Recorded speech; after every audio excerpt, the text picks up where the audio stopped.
we're doing with embedding different websites into our site. So we're incorporating the content of that website into our site. So this could be a page that we've made personally, or it could be a YouTube video.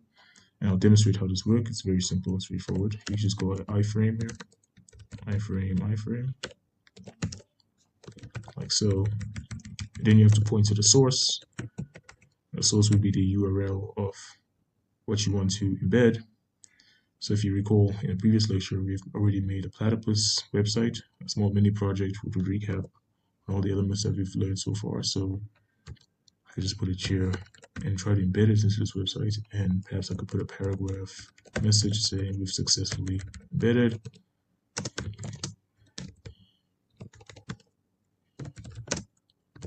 Embedded a web page, like so. And if I just open this here, browser, so it's kind of empty right now. There we go. And we've certainly embedded. But it's not to the size that we might prefer.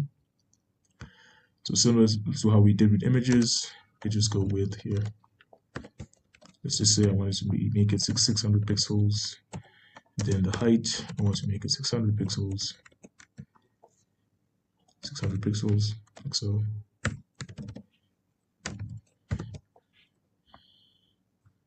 And there we go. That's 600.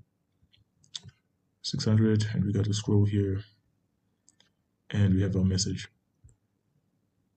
In similar fashion, we could also embed YouTube videos, which is why I have this tab open here just to demonstrate.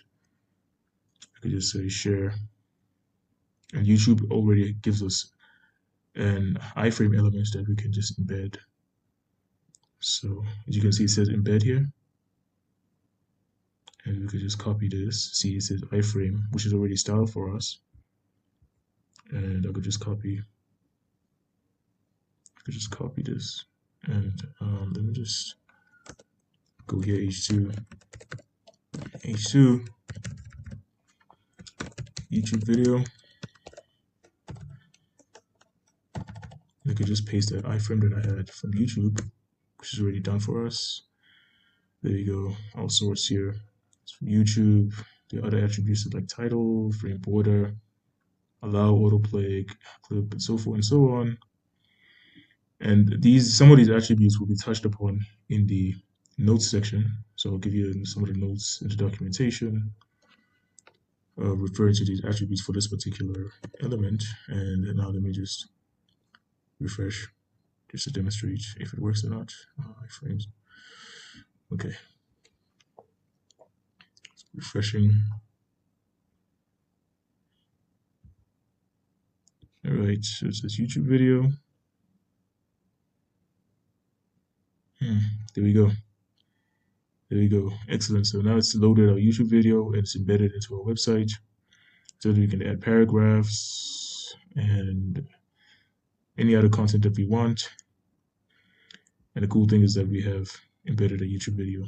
So we don't have to like have our own video that we had previously, right? With our own video element that we have to point to in the source folder. We could just refer to YouTube. So it's really that easy. Thank you very much.